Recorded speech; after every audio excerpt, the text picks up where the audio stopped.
Media మిత్రులందరికీ అలాగే నా వీడియో వీక్షిస్తున్న ప్రజలందరికీ కూడా నా ప్రత్యేక నమస్కారాలు తెలియజేసుకుంటున్నాను. నా పేరు దేవతి శ్రీనివాస్, గ్రామం పడిగెల్, మండల్ వేల్పూర్, డిస్ట్రిక్ట్ నిజామాబాద్. మరి మెదక్, నిజామాబాద్, కరీంనగర్, ఆదిలాబాద్ పట్టభద్రుల ఎమ్మెల్సీ ఎన్నికల చివరి తేదీ నాడు అనగా ఫిబ్రవరి 10, 2025 సోమవారం నాడు నేను నిజామాబాద్ ప్రాంతం నుండి కరీంనగర్ కారులో ప్రయాణిస్తుండగా మరి కరీంనగర్లో ఆర్టీసీ వర్క్షాప్ దగ్గర నాపైన ఆల్ ఫోర్స్ అధినేత ప్రస్తుత కాంగ్రెస్ ఎమ్మెల్సీ అభ్యర్థి నరేందర్ రెడ్డి గారు అనుచరులు నాపై దాడి చేయడం జరిగింది. దాడి గల కారణాలు మరి నరేందర్ రెడ్డి గారు పెద్ద ఎత్తున భారీ ర్యాలీతో నామినేషన్ వేయడానికి వెళ్తూ ఉన్నారు. అందులో నా కారు కూడా సామాన్యమైన ప్రజల వల్లే చిక్కుకుపోయింది. అయితే పెద్ద కాన్వాయ్గా వస్తున్న కాంగ్రెస్ కార్యకర్తలు మరి రాంగ్ డైరెక్షన్లో అనగా లెఫ్ట్ సైడ్ ఓవర్టేక్ చేసి నా బండిని, నా వాహనాన్ని ఢీకొట్టడం జరిగింది. అయితే దీని విషయమై నేను ప్రశ్నించగా వారు నాపై దూషణలు చేయడం జరిగింది. వారికి నేను విన్నవించాను, నేను ఎమ్మెల్సీ అభ్యర్థిని, ఈరోజు చివరి తేదీ, నేను ఖచ్చితంగా వెళ్ళాలి అంటే మరి ఎక్కువగా నాపై దాడి చేయడానికి ప్రయత్నించారు. నేను వెంటనే నా కారులో లాక్లు వేసుకోవడం జరిగింది, కార్ లాక్ వేసుకోవడం జరిగింది. అయితే నాపై ఉన్న కోపాన్ని, ద్వేషాన్ని వారు కారు పైన చూపించారు. నా కారుని ధ్వంసం చేశారు, వెనుక ఉన్న వైపర్ని ఇరగొట్టారు, అలాగనే ముందు బ్యానెట్ పైన కొట్టారు, గ్లాసుల పైన కొట్టారు. వీటన్నిటి కూడా మరి నా కారులో ఉన్న మాలల పరిరక్షణ వేదిక రాష్ట్ర మహిళా అధ్యక్షురాలు మరి అపర్ణక్క గారు మరి వీడియో షూట్ చేయడం జరిగింది.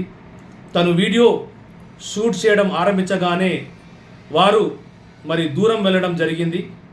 కాబట్టి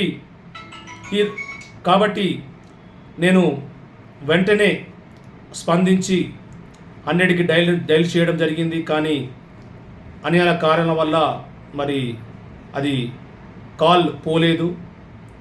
వెంటనే మేము కలెక్టర్ కార్యాలయం చేరుకొని నామినేషన్ వేసి ఆ తర్వాత మరి ఏసీపీ 3 టౌన్ వెంకటస్వామి సార్ గారిని కలవడం, అలాగనే వివరించడం కూడా జరిగింది.